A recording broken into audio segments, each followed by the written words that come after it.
कोई समस्या नहीं है। तो आगे का कॉन्सेप्ट थोड़ा सा आसान है। क्या हुआ, इसका मतलब स्टार्टिंग टॉर्क जो होगा, अगर मैं बोलता हूँ स्टार्टिंग टॉर्क होगा, अच्छा एक कॉन्सेप्ट और है इसके बाद कि I2 is proportional to I1, क्योंकि बेसिकली जो ट्रांसफॉर्मर एक्शन की तरह ही काम करते हैं ना। यस और नो, हाँ या ना, जल्दी बताओ भैया। जितना ज्यादा रोटर करंट होगा उतना ज्यादा स्टेटर करंट होगा, या जितना ज्यादा सेकेंडरी करंट उतना ज्यादा प्राइमरी करंट। गलत तो नहीं बात? बात गलत तो नहीं है? बताओ बच्चों, हेलो, सर सही है बात? तो उसको मैं लिख सकता हूँ tau D is proportional to I1 का स्क्वायर अपॉन एस, ये चीज लिख सकता हूँ। तो अगर मैं यहाँ से स्टार्टिंग टॉर्क की इक्वेशन लिखूं, किसकी इक्वेशन लिखूं? स्टार्टिंग टॉर्क की इक्वेशन। स्टार्टिंग टॉर्क की इक्वेशन लिखो तो वो क्या बनेगी? Tau S T is equal to I S T का स्क्वायर अपॉन एस। एस की वैल्यू क्या हो जाती है स्टार्टिंग के समय? एस की वैल्यू स्टार्टिंग के समय क्या हो जाती है? 1। गलत तो नहीं है? अच्छा, मैंने अभी आपको पहले ही बताया था कि अगर आप रेटेड वोल्टेज पे शुरू करते हो, मैंने आपको बताया था कि I S T is equal to VP upon ZE1 naught अगर यूज करते हो। इसी को हम लोग वर्ड यूज करेंगे, क्या इसको हम लोग बोलेंगे? Short circuit current. हाँ या ना, इसी को क्या बोलेंगे? Short circuit current. तो tau S T is equal to value क्या हो जाएगी? आई एस सी का स्क्वायर अपॉन 1, यही आएगा वैल्यू। यहां तक कोई समस्या? फिर से पूछ रहा हूँ, स्टेप बाय स्टेप पे चल रहा हूँ, यहां तक कोई समस्या? No sir. सही है। अब मैं कहता हूं लेट अस टेक कि जो अपना फुल लोड टॉर्क है उसको मैं बोलता हूं, क्या बोलता हूं उसको? मैं बोलता हूं टाउ एफ एल। ठीक है। जो करंट आ रहा है उस समय जो करंट आ रहा है उसकी वैल्यू हो जाती है आई एफ एल, और जिस स्लिप पे वो अकर कर रहा है उसकी वैल्यू आती है एस एफ एल। तो यहां से अगर मैं लिखूं, इस वाली ऊपर वाले तरीके से लिखना शुरू करूं, तो मैं लिख सकता हूं tau F L is equal to tau, ये के आएगा, यहाँ पे के आएगा, के जो ऊपर के लगा रखा है कांस्टेंट, के इंटू आई एफ एल का square upon S F L. यही तो लिखोगे? गलत तो नहीं? गलत तो नहीं? यहां तक सही है? बिल्कुल सेम एनालॉजी यूज करी है, जैसे टाउ एस में वैल्यू पुट करते गए थे वही वाली वैल्यू पुट करते गए। गलत तो नहीं है यहां तक? नो दोस्तों, सर। यहां तक दिक्कत तो नहीं है? चलो, इसका मतलब tau S T upon tau F L, कुछ नहीं कर रहा मैं, कुछ नहीं कर रहा, ये वाली जो इक्वेशन है, ये वाली इक्वेशन को इससे डिवाइड कर रहा हूँ, ये वाली इक्वेशन को मैं इससे सिर्फ डिवाइड कर रहा हूँ। ठीक है जी। तो tau S T upon tau F L की वैल्यू क्या हो जाएगी? इसकी वैल्यू हो जाएगी I S C upon I F L का square into S F L. Concept clear? Concept clear बच्चों? बताओ, concept clear? Yes sir concept clear? Yes sir. ठीक है। Yes sir. अब जरा ध्यान से समझना, ये जो आईएससी है, ये जो आईएससी लिखा हुआ है, ठीक है, आईएससी क्या होता है? शॉर्ट सर्किट करंट ही तो होता है। अब सुनिएगा, जब डीओएल स्टार्टर यूज कर रहे हो, एक मिनट, जब आप डीओएल स्टार्टर यूज कर रहे हो, क्या यूज कर रहे हो? डीओएल स्टार्टर, तो आप टाइम से तो छेड़छाड़ कर रहे हो। सप्लाई वोल्टेज कितनी होती है मुझे बताओ? सप्लाई वोल्टेज कितनी होती है ड्यूएल में? सप्लाई वोल्टेज कितनी होती है? जल्दी बोलो। Rated voltage. हाँ या ना, ये चीज हम लोगों ने बात करी थी नहीं करी थी?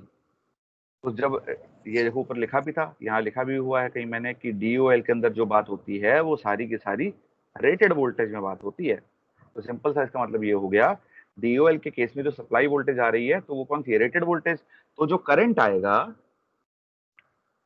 वो क्या होगा? VP upon ZE10।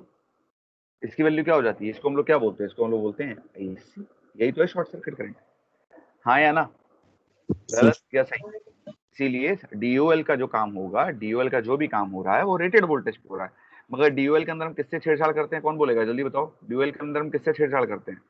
डीओएल के अंदर जो मेन काम हम जिसको कंट्रोल करते हैं, वो एक कंट्रोल करते हैं नथिंग बट स्टार्टिंग टाइम को कंट्रोल करते हैं। किसको कंट्रोल करते हैं? स्टार्टिंग टाइम को। क्लास डीओएल समझ में आ गया? क्लास डीओएल समझ में आ गया? यस सर चलो बच्चा, बहुत बढ़िया, ग्रेट, बहुत सही बात है ये तो। चलो ठीक है, अब अगला टॉपिक शुरू करते हैं। ठीक है, मुझे 1 सेकंड देना, सिर्फ 1 सेकंड। प्रिंट। मैं पहले डिफॉल्ट नोट आप लोग के लिए क्रिएट कर रहा हूँ ना, कि डिफॉल्ट नोट्स भी क्रिएट हो जाएं।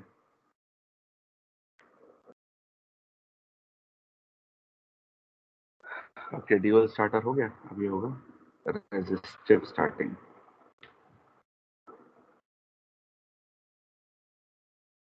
ठीक है, चलो बन गए। अब सुनिएगा, अब हम बात करेंगे रेजिस्टिव स्टार्टिंग की। रेजिस्टिव स्टार्टिंग में क्या किया, जरा चेक करना बच्चे, सीधा कॉन्सेप्ट समझना, थ्योरी वोरी सब लिखी हुई है, ध्यान से पकड़ लेना, कोई दिक्कत नहीं। रेजिस्टिव स्टार्टिंग में क्या किया, ये जो अपनी 3 फेज सप्लाई आ रही है, ये क्या है अपनी 3 फेज सप्लाई, इस वाले पॉइंट पर अपने को मिलनी है। लेट अस से फेज आर वाई बी क्या मिल रही है, 3 फेज सप्लाई आ रही है, सही है, कोई दिक्कत तो नहीं? ओके क्लास, कोई दिक्कत तो नहीं? Yes sir. ठीक है, अब जरा चेक करना बच्चा, यहाँ पर 3 फेज सप्लाई आ रही है और पर फेज जो आ रही है, यहाँ पर जो पर फेज मिल रहा है, मतलब अगर मैं बोलूं वी आर एन का मतलब क्या हुआ, वी आर एन क्या हुआ, अगर मैं बोलता हूँ वी आर एन का मतलब क्या हुआ, जल्दी बताओ, वी आर एन इसका मतलब क्या हुआ?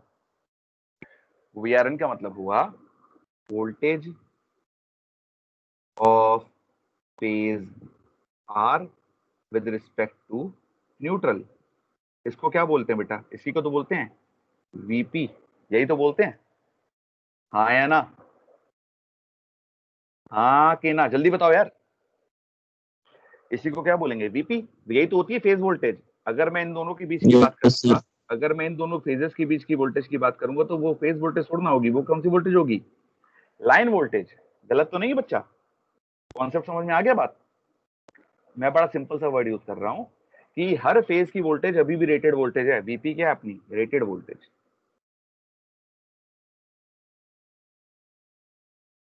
ठीक है बच्चा, अब जरा समझो, मैं आपसे अब दूसरी बात कर रहा हूं। अच्छा, 3 फेज इंडक्शन मोटर जो होती है, उसका किसी भी फेज को, उसको हम लोग वहां पे हम लोग पर फेज एनालिसिस लगा सकते हैं। वहां क्या लगा सकते हैं, पर फेज एनालिसिस। इसका मतलब 3 फेज जो इंडक्शन मोटर होती है, वो अपनी एक बैलेंस्ड लोड की तरह काम करती है। बैलेंस्ड लोड में क्या होता है, हर फेज का जो इंपीडेंस होता है वो सेम होता है। लेट अस से जेडपी, लेट अस से जेडपी मतलब रिफर टू द, अगर मैं रिफर टू द बात करूंगा, तो मैं बात करूंगा हर फेज का इंपीडेंस ZE10 ही आएगा। व्हाट इज ZE10, कौन बताएगा व्हाट इज ZE10, क्या होता है ZE10, जल्दी बोलो कोई, ZE10 क्या था, जल्दी बताओ।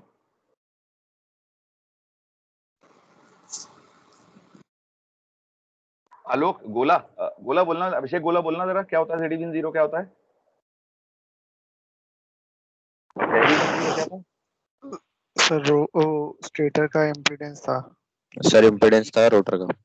नहीं, ZE10 था, अरे यार फिर तुम लोग मिस कर गए ना भाई। तो अब देखो कॉन्सेप्ट यहाँ पे एफर्ट जीरो नहीं, करते हैं। सर स्टार्टिंग में वही तो था, स्टेटर का इम्पीडेंस ही तो स्टेटर था। का नहीं था, We स्टेटर का referred नहीं for था, impedance क्या at that बोला moment. था, ये है देखो, ये लिखा हुआ है ZE10, IS ZE10 है equivalent impedance refer to the stator side. क्या बोल रहे हैं, ZE10 क्या है, equivalent impedance refer to the stator side. Got it stator everyone? Side. ठीक है यहाँ तक, चलो अब मैंने क्या करा सुनना यहाँ पे, मतलब मैंने कह दिया किसी भी हर फेज का जो आप नेट इम्पीडेंस कैलकुलेट करोगे वो ZE10 ही आएगा, refer to the stator side. अब इन्होंने क्या करा, इन्होंने कहा भाई साहब एक काम करो, तुम हर फेज पर रेजिस्टेंस लगा दो, तुम हर फेज पर क्या करो, रेजिस्टेंस लगा दो। मतलब अच्छा, अच्छी बात यह है हर फेज पे रेजिस्टेंस लगाना और सर्किट की बैलेंसिंग नहीं होनी है, तो सबका जो मैग्नीट्यूड है वो सेम होना चाहिए, हाँ या ना, हर फेज का हर रेजिस्टेंस का मैग्नीट्यूड कैसा होना चाहिए, सेम होना चाहिए, यस और नो? बेटा बात ध्यान से सुनो, क्वेश्चन बड़ा सर सिंपल है कि अगर आपका सर्किट बैलेंस लोड है और आप चाहते हो कि सर्किट की बैलेंस मेंटेन रहे, तो आप हर फेज में इक्वल इंपीडेंस चेंज करोगे ना, हाँ कि ना, यस कि नो? Yes sir. क्लास बताइए। तो आपने क्या किया, हर फेज में आर इंपीडेंस लगा दिया। ठीक है, अब जरा एक पॉइंट बताओ, बड़ा सिंपल सा क्वेश्चन पूछ रहा हूं, ये जो पॉइंट है, ये जो पॉइंट है, हाँ ये जो पॉइंट है, समझना रहा है पॉइंट पर, मैं कहता हूँ let us talk about it point number A and let us talk about this point number B. Okay, what do you think in a rheostat, point number A पे अगर टैपिंग ला के रखते हैं, मतलब ये वाला जो टैप है इसको हम यहाँ पे ला के रखते हैं, इसको हम यहाँ पे लगाते हैं, तो उसको रेजिस्टेंस मैक्सिमम मिलेगा कि मिनिमम मिलेगा? मैक्सिमम। मैक्सिमम मिलेगा। अच्छा, अगर रेजिस्टेंस मैक्सिमम मिलेगा, इसका रेजिस्टेंस मैक्सिमम मिल रहा है, तो ड्रॉप अक्रॉस द रेजिस्टेंस जो होगा वो मैक्सिमम होगा मिनिमम होगा? मैक्सिमम। मैक्सिमम होगा। हम होगा, सिंपल सी बात है ना। तो अगर आप चेक करो, हम लोग का जो करंट था उसको हम लोग यही तो लिखते थे, IST की वैल्यू क्या हो जाएगी, VP अपॉन ZE नॉट 10 था। मगर अब तुमने क्या किया, इसके अंदर तुमने एक ड्रॉप पैदा कर दिया वोल्टेज R का। क्या कर दिया तुमने, कह दिया कि इस रेजिस्टेंस के अक्रॉस, इस रेजिस्टेंस R के अक्रॉस, जो कि मैंने हाईलाइट किया हुआ है, इस रेजिस्टेंस R के अक्रॉस तुमने बोला कि कुछ ना कुछ ड्रॉप हो रहा है, जिसकी वजह से अब वोल्टेज यहाँ पे तो VP मिल रही थी, इस वाले पॉइंट पे तो VP मिल रही थी, मगर अब मोटर के टर्मिनल पे क्या VP मिलेगी कि VP से कम मिलेगी, बताओ मुझे। मोटर के टर्म पे VP से कम मिलेगी, VP से कम मिलेगी। तो तुम चेक करो, बड़ा सिंपल सी बात है, अगर मैं इसको कम कर दूंगा, अगर ये कम हो गया तो क्या ये क्या होगा, IST पे क्या फर्क पड़ेगा, IST पे क्या फर्क कम पड़ेगा, IST पे क्या फर्क पड़ेगा, जल्दी बताओ। कम हो जाएगा IST भी कम हो जाएगा, सिंपल सी बात है, बहुत सही। Since the voltage drop has occurred, voltage क्या हुआ, वोल्टेज ड्रॉप हो गया। अगर वोल्टेज ड्रॉप हो गया तो IST स्टार्टिंग करंट भी रिड्यूस हो जाएगा, स्टार्टिंग करंट रिड्यूस हो जाएगा। किसके कंपैरिजन में, किसके कंपैरिजन में रिड्यूस होगा, किसके कंपैरिजन में रिड्यूस होगा, जरा बताओ मुझे जरा बच्चों, किसके कंपैरिजन में रिड्यूस होगा।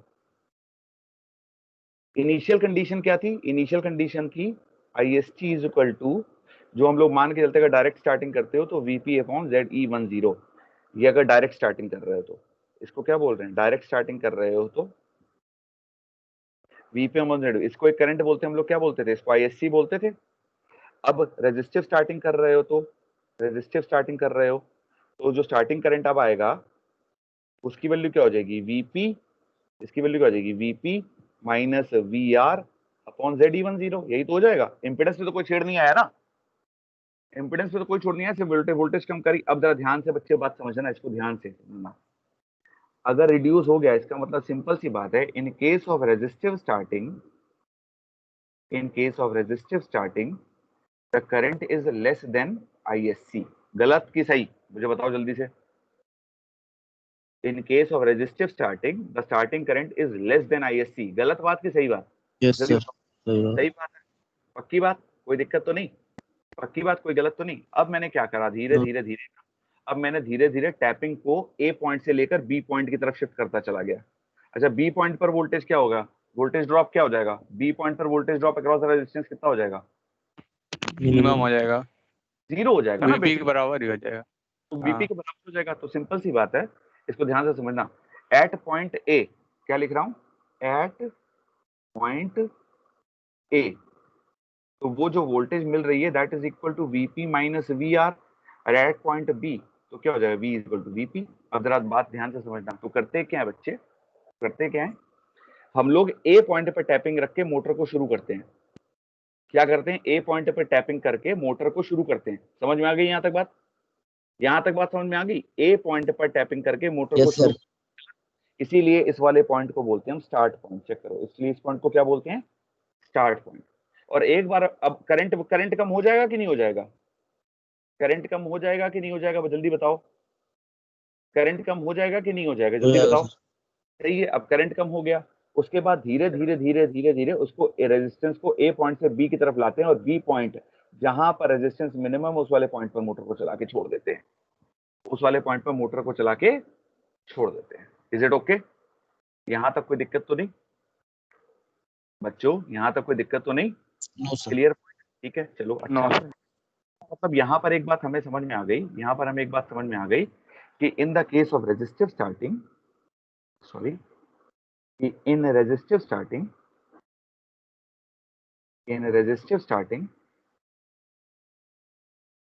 IST is less than ISC। हाँ या ना, बोल सकता हूँ IST is less than IXC, कोई गलत तो नहीं। IST कौन सा, IST कौन सा लेना है, resistive starting, IST is less than ISC, गलत तो नहीं, यहाँ तक बात समझ में आ गई, ठीक है, ठीक है। अच्छा, अब जरा एक पॉइंट और पकड़ लेते हैं, यहीं से अब सही कर लेता हूँ, इसी अपना एक करेक्शन, क्या करेक्शन नहीं है वैसे तो, बात समझ में आना चाहिए। मतलब कि यहाँ पर ऐसा वाले केस में क्या हम लोग बोल रहे हैं, इस बार इसका मतलब सिंपल सी बात है, I starting current in the case of DOL is equal to ISC। बात गलत सही, जल्दी बताओ, starting current in the DOL starting is equal to ISC, गलत है या सही, अभी सही। ड्यूअल सही ना। तो अब जब रेजिस्टिव स्टार्टिंग आ रही है तो रेजिस्टिव स्टार्टिंग के समय IST is now less than ISC। Starter वाला काम हो गया, कोई दिक्कत तो नहीं, करंट का कंट्रोल हो गया, हाँ या ना? करंट कंट्रोल हुआ या नहीं हुआ? हाँ कि ना, जल्दी बताओ, करंट कम हो गया ना? Yes sir. तो अब एक काम और करते हैं, यहीं से हम लोग एक और रिलेशन उठाते हैं, क्या कि IST in the case of resistive upon ISC is equal to let's say x, जहां पे x क्या होगा अपना, टैपिंग, कितने परसेंट पे उठाई है, परसेंटेज टैपिंग, सही बात है ना? कितने परसेंट टैपिंग पे ले रहे हो? अगर मैं कहता हूँ, ध्यान से सुनना, अगर मैं कहता हूँ रेजिस्टेंस मेरा ये रहा रेजिस्टेंस और इसकी लेंथ 1 मीटर है, तो यहाँ पे कह रहा तो स्टार्ट है तो फुल 1 मीटर ला रहे हैं, और यहाँ पे कह रहा तो 0 है, यहाँ पे करा तो रेजिस्टेंस की वैल्यू कितनी है, 100%, और यहाँ पे वाला करूँगा 0%। अब मैं बीच में कहीं लाके रख रहा हूँ, यहाँ पे रख रहा हूँ बीच में, तो यहाँ पे रेजिस्टेंस की वैल्यू क्या, यहाँ पे रेजिस्टेंस की वैल्यू क्या हो जाएगी, 50%। हाँ या ना, गलत या सही, बताओ बेटा? सही है। समझ गए बात? चलो अब जरा समझो, IST अपॉन ISC की वैल्यू x हो गया, ठीक है। अब जरा इक्वेशन में वापस पुट करते हैं। इक्वेशन क्या कहती है अपनी, tau ST upon tau FL is equal to IST upon IFL का होल स्क्वायर इनटू SFL, यही तो बोलती है, हाँ या ना? यस और नो, यही है इक्वेशन। अभी इक्वेशन डिराइव करी थी, ये वाली करी थी या नहीं करी थी, हुई थी या नहीं हुई थी? करी थी सर। ठीक है, तो इसको हम लोग यहाँ पे बोल सकते हैं, अगर मैं रेजिस्टिव स्टार्टिंग का टाइम लेता हूँ, tau ST in the terms of resistive starting, upon tau FL, इसकी वैल्यू क्या हो जाएगी, जरा चेक करिएगा। IST की जगह आप क्या लिख लोगे, IST की जगह मैं लिख सकता हूँ XISC, चेक करो, इस वाले रिलेशन से लिख सकता हूँ, IST is equal to XISC, लिख सकता हूँ या नहीं लिख सकता हूँ, जल्दी बताओ, यस और नो दोस्तों बताओ। Yes sir. लिख सकता हूँ, तो सीधी सीधी बात है, इसकी वैल्यू क्या हो जाएगी, IST अपॉन इसकी वैल्यू हो जाएगी IFL का होल स्क्वायर, ये भी होल स्क्वायर इनटू SFL का स्क्वायर। तो जरा चेक करना, tau ST resistive upon tau FL, इसकी वैल्यू क्या हो जाएगी, x square ISC upon IFL का होल स्क्वायर इनटू SFL। लिख सकते हो ये चीज, यही चीज तो है, इक्वेशन ही तो बस मैनिपुलेट करी है, हाँ या ना? यस और नो, जल्दी बोलो। Yes sir, yes sir. सही है, तो अगर चेक करो, अब मैं आपसे एक क्वेश्चन पूछता हूँ, मुझे ये बताओ, ध्यान से पूछ रहा हूँ, सब इक्वेशन सेम है, डॉल वाली इक्वेशन सेम है, सिर्फ ये एक्स की वैल्यू तो आई है, हाँ या ना? और एक्स की वैल्यू हमेशा 1 से लेस रहेगी, ये बात भी सबको समझ में आ चुकी है, क्योंकि वोल्टेज तो ड्रॉप करा रहे हैं ना हम, वोल्टेज ड्रॉप करा रहे हैं तो करंट कम होगा, सही बात है ना? हाँ कि ना? और एक्स की वैल्यू हमेशा 1 से कम होगी, कोई दिक्कत तो नहीं यहाँ तक? बच्चों बताओ, जल्दी रिस्पॉन्ड करो बच्चों, एक्स की वैल्यू हमेशा 1 से कम होगी, ठीक है? अरे बताओ बच्चों, चलो ये बात समझ में नहीं आई तो दोबारा समझो कैसे हुआ। अगर मैं बोलूं ISC की वैल्यू क्या है, ISC की वैल्यू है VP अपॉन ZE10, और IST in the case of resistive starting, इसकी वैल्यू है VP minus VR upon ZE10। अब मुझे ये बताओ, चेक करना ध्यान से वैल्यू, और मैं तुमसे कहता हूं, अच्छा इन दोनों में कौन सा बड़ा है, ये बताओ, इन दोनों में कौन सा बड़ा है, इसमें और इसमें कौन सा बड़ा है? ISC। इन दोनों में ये बड़ा है ना, और मैं तुमसे कह रहा हूँ IST अपॉन ISC की वैल्यू x है, IST अपॉन ISC की वैल्यू x है, तो x की वैल्यू, अब बताओ x की वैल्यू सर क्या एक्स होगी? क्यों लिया है? हैं? सर एक्स क्यों लिया है इसमें? x अपने कैलकुलेशन आसान करने के लिए, और कुछ नहीं। मैं बोल रहा हूँ सिंपल सा समझो ना, तुमने यार कोई चीज किसी से कितनी ज्यादा है, अगर सोचो, मैं तुमसे कहता हूँ, सपोज मैं तुमसे कहता हूँ, ये एक आदमी है, छोटा सा आदमी, जिसकी हाइट 2 मीटर है, और एक और आदमी है जिसकी हाइट 4 मीटर है। तो अगर मैं तुमसे कहता हूँ, सिंपल सी बात है, अगर ये मेरा स्टैंडर्ड चल रहा है, तो मैं उसको बोलूंगा, मैं उसको ये थोड़ा ना बोलूंगा मेरे 2 मीटर है, मैं उसको सीधा बोलूंगा इसकी लंबाई उसकी मेरे से आधी है, स्टैंडर्ड की आधी है, हाँ या ना? सीधी सीधी बात यही बोल दूंगा ना। Yes sir. तो सीधे सीधे बात इसके अंदर क्या हो रहा है, 2/4 की वैल्यू क्या आ जाएगी 0.5। अब यहाँ पर दोबारा चेक करिए, यहाँ वाले केस में क्या है, ISC की वैल्यू ज्यादा है और ISTR की वैल्यू कम है, तो सीधी सीधी बात यहाँ पे आप लोग को समझ में आना चाहिए कि x की वैल्यू जो है वो 1 से कम होगी। यस की नो, जल्दी बोलो, यस की नो, जल्दी बोलो। Yes sir. सही है। अब जरा सब, अब मुझे, अब मैं क्वेश्चन पूछ रहा हूँ, जरा मुझे बताओ। अब मैं क्वेश्चन पूछ रहा हूँ, मुझे क्वेश्चन का आंसर दो कि टाउ ST इन रेजिस्टिव स्टार्टिंग और tau FL, sorry, and tau ST in DOL starter, कौन सा ऑप्शन सही है? ये सही है,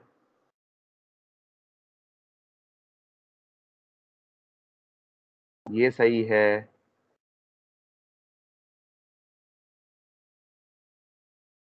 कि ये सही है? कौन सा ऑप्शन सही है, जल्दी बताओ, जल्दी बताओ जल्दी। सर सेकंड वाला। सेकंड वाला? Second और B। किसी बी? मतलब तुम्हारे हिसाब से एक पहला आंसर कह रहा है, पहला आंसर बोल रहा है कि ये वाला, हाँ है ना, यही बोल रहे हो ना, ये वाला बोल रहे हो, यस सर। तो कह रहे हो ये वाला ऑप्शन यस सही है। सर।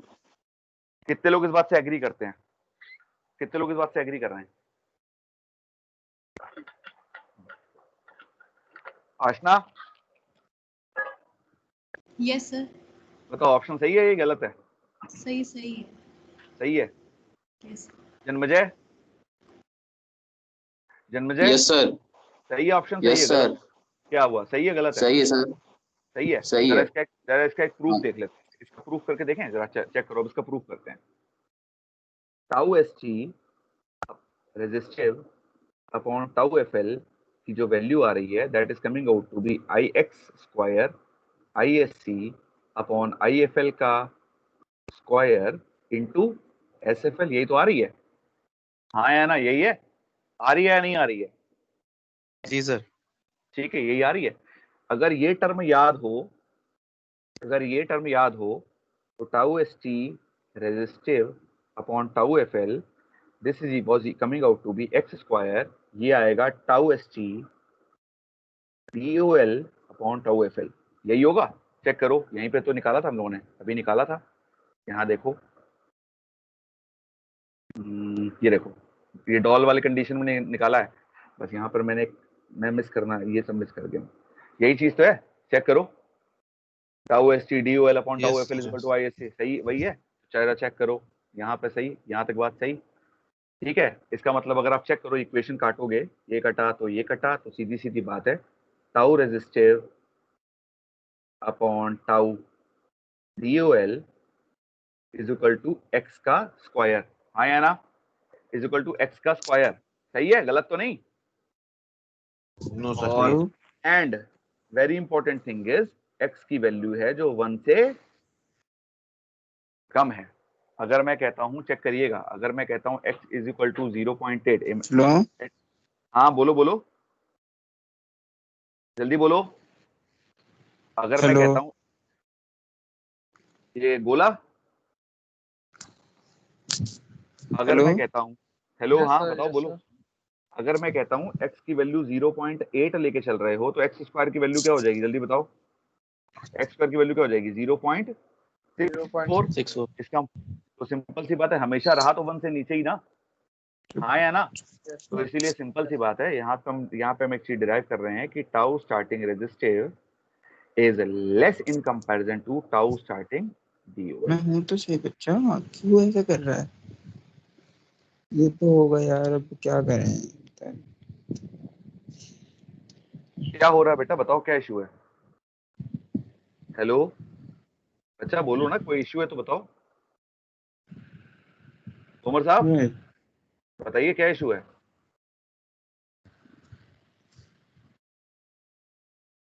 जल्दी बताओ। Everybody, this point is clear class, this point is clear, कोई दिक्कत तो नहीं किसी को? हाँ तो सही, तो क्यों इतनी टेंशन लेता है?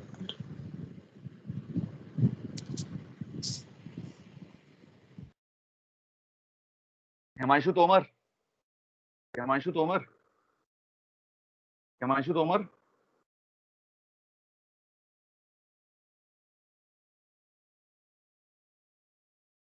ठीक है,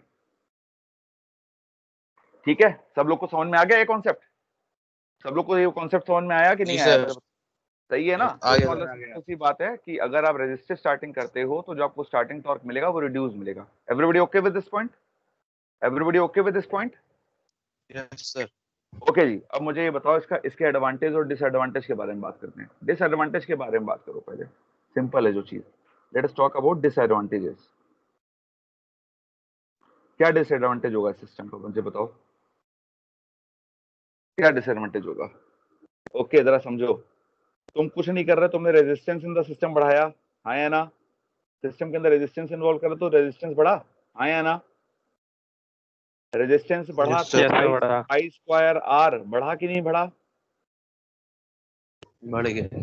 आई स्क्वायर आर बढ़ गया तो बढ़ गया। लॉसेस लॉसेस बढ़ गए, बढ़ गए। लॉसेस बढ़ गए तो एफिशिएंसी गिर गई।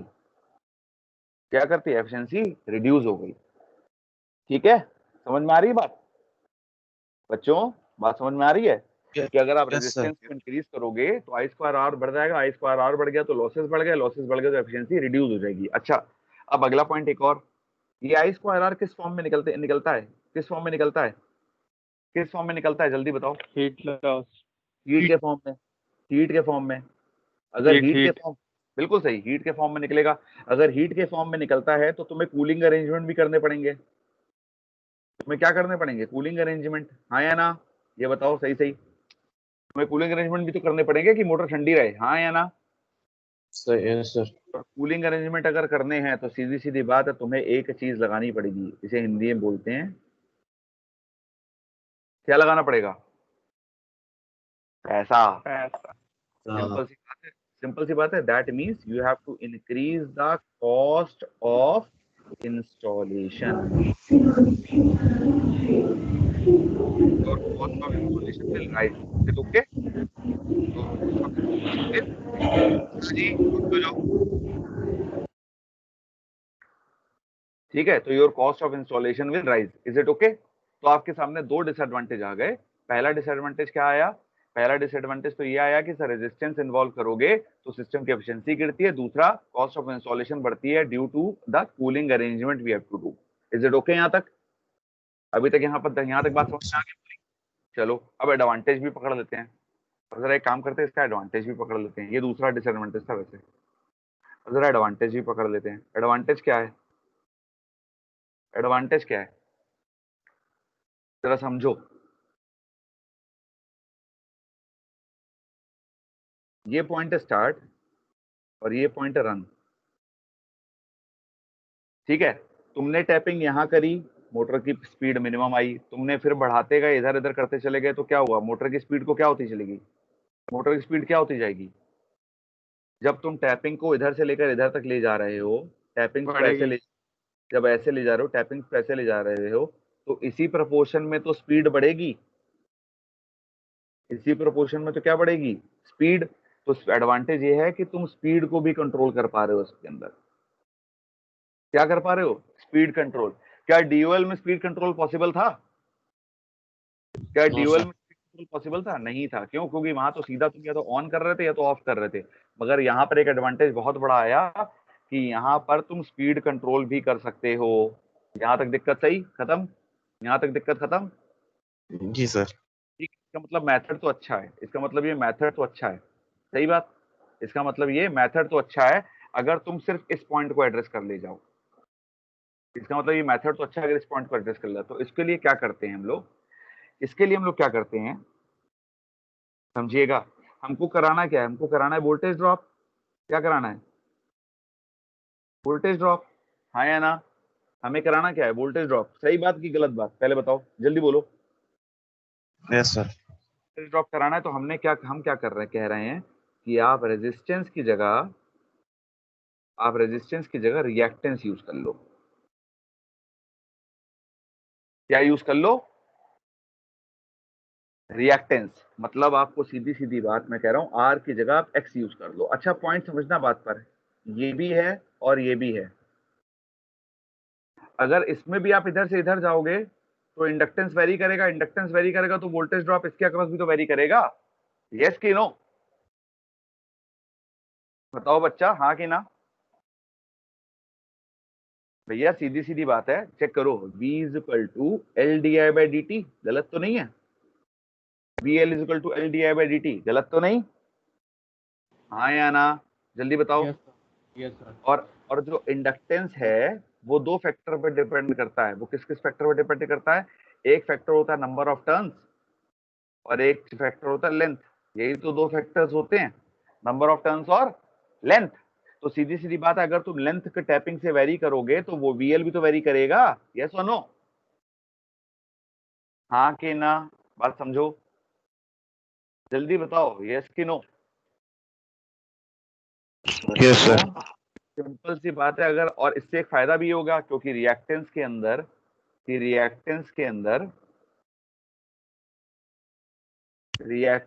अंदर जो हीट लॉस है वो नियरली इक्वल टू कितना होता है? Nearly equal to 0।